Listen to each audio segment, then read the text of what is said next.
कहानियों का चैनल एक समय की बात में आप सभी का स्वागत है। आज हम अधिक मास की कथाओं का तीसरा, चौथा और पांचवा अध्याय सुनेंगे। तीसरा अध्याय इस प्रकार है। सूत जी बोले, हे नारद जी, जो कुछ कृष्ण जी ने युधिष्ठिर से कहा वही तुमसे कहता हूँ। एक समय धर्मराज युधिष्ठिर जुए में दुर्योधन से सब कुछ हार गए तो द्रौपदी के बालों को पकड़कर दुष्ट दुशासन ने खींचा और वस्त्र भी पकड़कर खींचे तो श्री कृष्ण भगवान ने उनकी रक्षा की। उसके पश्चात युधिष्ठिर और सभी राज्य को छोड़कर काम्यक वन को चले गए।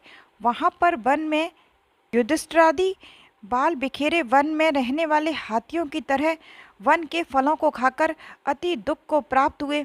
एक समय देवकी के पुत्र श्री कृष्ण भगवान उनको दुखी जानकर काम्यक वन को गए।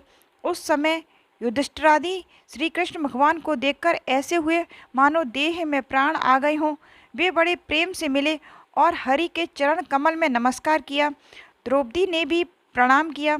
राजा युधिष्ठिर और द्रौपदी को दुखी देखकर श्री कृष्ण भगवान भी अत्यंत दुखी हुए।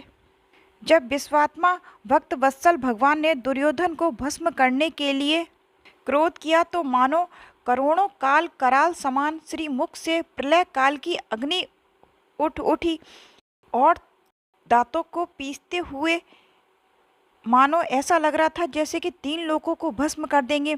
तब अर्जुन श्री कृष्ण भगवान का क्रोध देखकर कांप गए।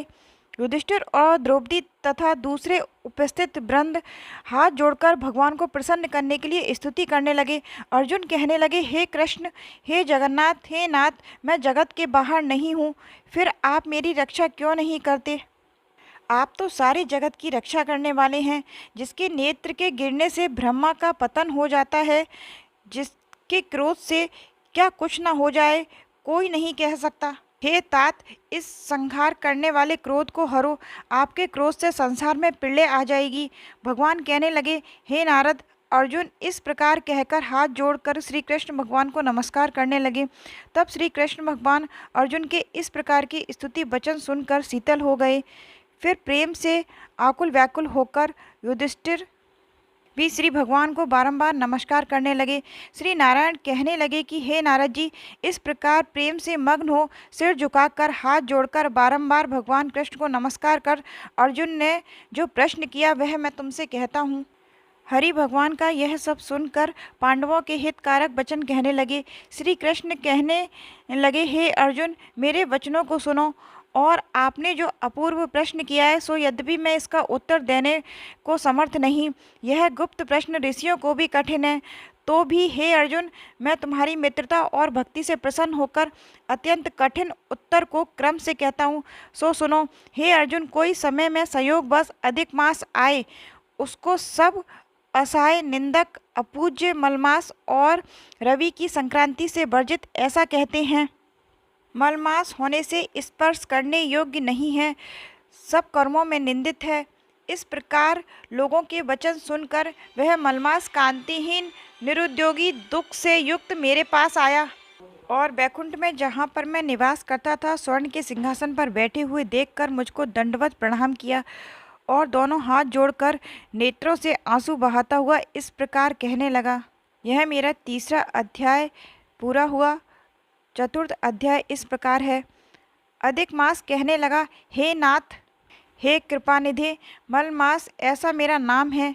मैं बलवानों से तिरस्कृत होकर यहाँ आया हूँ, फिर आप मेरी रक्षा क्यों नहीं करते? मुझको इन लोगों ने शुभ कर्म में वर्जित, अनाथ और सदैव घृणा की दृष्टि से अब आपकी दयालुता कहाँ गई, कठोरता क्यों हुई है? इस प्रकार भगवान से कहकर स्वामीहीन मलमास श्री कृष्ण के आगे आंसू बहाता हुआ बैठ गया। तब द्रवीभूत हरि आगे बैठे दीन बदन मलमास से कहने लगे, हे तात, तुम अत्यंत दुख में डूबे हुए हो, सो ऐसा क्या बड़ा भारी दुख तुम्हारे मन में है? तुम किसी प्रकार का सोच मत करो, मैं तुम्हारा उद्धार करूंगा। मेरी शरण में आकर तुम सोच करने योग्य नहीं हो।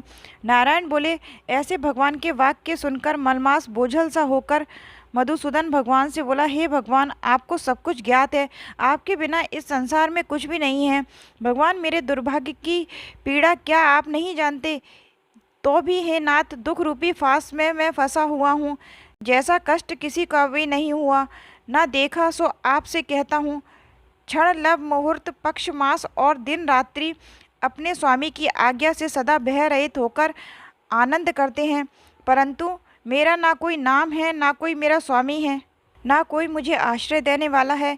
इसी से सब देवताओं ने मेरा निरादर किया है और शुभ कर्म में यह मलमास वर्जित है, ऐसा सदा अंध परंपरा से कहते हैं। इसलिए मैं मरना चाहता हूँ, जीना नहीं चाहता। हे नारद जी, मैं मरूंगा। यह वचन बार बार मलमास कहते हुए शांत हो गया। यह मेरा चौथा अध्याय समाप्त हुआ। पांचवा अध्याय इस प्रकार है। नारद जी श्री नारायण से कहने लगे, हे महाभाग, चरणों में पड़े हुए अधिक मास को भगवान ने क्या कहा? भगवान बोले, हे निष्पाद नारद, जो हरि ने कहा सो मैं तुमसे कहता हूँ, सुनो। हे मुनि श्रेष्ठ, कृष्ण भगवान के नेत्रों से संकेत पाकर गरुण मूर्छित हुए मलमास को अपने पंखों से हवा करने लगे। तब मलमास उठकर बोला, हे नाथ, मुझको यह सब अच्छा नहीं लगता है। हे जगतपते, मुझ शरणागत को क्यों त्यागते हो? रक्षा करो मेरी।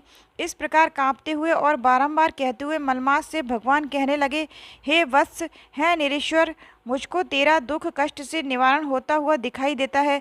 तू सोच मत कर, उठ, योगियों को भी दुर्लभ ऐसे गोलोक में मेरे साथ चल, जहाँ गोपी गणों के बीच में बैठे हुए दो भुजा वाले मूर्ति मुरली हाथ में लिए नवीन मेघ के समान श्याम रंग कमल सदृश नयन वाले ऐसे ईश्वर श्री कृष्ण भगवान गोलोक में तेरे दुखों को दूर करेंगे।